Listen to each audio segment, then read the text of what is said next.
पूंजीवादी कहते थे कि हम हमारी व्यवस्थाएं अच्छी है, साम्यवाद कहते थे हमारी व्यवस्थाएं अच्छी है। तो इनके ये लड़ाई जारी रही। फिर धीरे धीरे धीरे धीरे विश्व क्या था, दो टुकड़े पड़ गए थे। कितने टुकड़े पड़ गए थे? दो टुकड़े पड़ गए थे। साम्यवाद का अग्रणी देश सोवियत संघ था और इधर और देश कौन सा था? अमेरिका था। अमेरिका किसका अग्रणी था? पूंजीवाद का। पूंजीवाद और साम्यवाद के माध्यम कई सालों तक आपस में युद्ध स्थिति बनी रही, कई बार लड़ाइयां भी हुई। फिर धीरे धीरे इसमें सोवियत संघ कमजोर पड़ गया। जब सोवियत संघ कमजोर पड़ा तो सोवियत संघ को समाप्त कर दिया। 15 स्टेट थे सोवियत संघ में, उनको अलग थलग कर दिया गया और 1991 के बाद विश्व के अंदर एक ध्रुवीय विश्व व्यवस्था शुरू हो गई। कितनी व्यवस्था?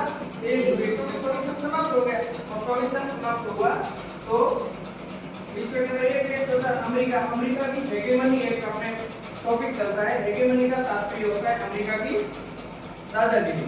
तो अमेरिका वर्तमान में दादागिरी करता है। तो जैसे अपने कोई भी व्यवस्था निर्णय होता है तो अमेरिका पर निर्भर रहता है। तो 1991 के बाद विश्व के अंदर एक ध्रुवीय व्यवस्था चल रही है। अब हम पढ़ेंगे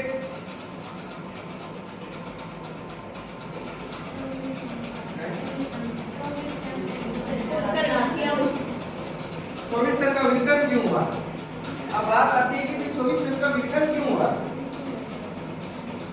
अब इसके एक कारण तो नहीं रहा कि सोवियत संघ एक कारण से विघटन हो गया, ऐसा तो नहीं रहा। तो कुछ व्यवस्था साम्यवादी व्यवस्था में कुछ कमियां थी।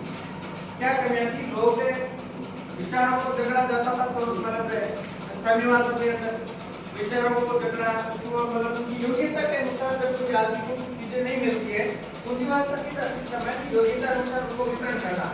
और साम्यवाद का सीधा सिस्टम होता है कि पूंजीवाद का सिस्टम होता है कि योग्यता अनुसार वितरण और साम्यवाद का सिस्टम होता है आवश्यकता अनुसार वितरण।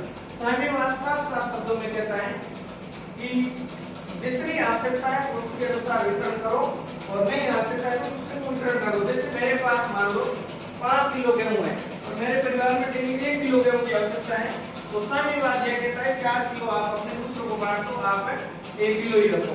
लेकिन पूंजीवाद ये कहता है कि मेरे में योग्यता है करोड़ों क्विंटल गेहूं इकट्ठा करने की, तो मैं कर सकता हूँ, वो मेरी योग्यता है, किसी भी प्रकार का दबाव नहीं है। तो मोटे-मोटे रूप में कहने का मतलब ये हुआ पूंजीवाद का अर्थ होता है आप योग्यता अनुसार प्राप्त करना और साम्यवाद का मतलब होता है आवश्यकता अनुसार वितरण करना।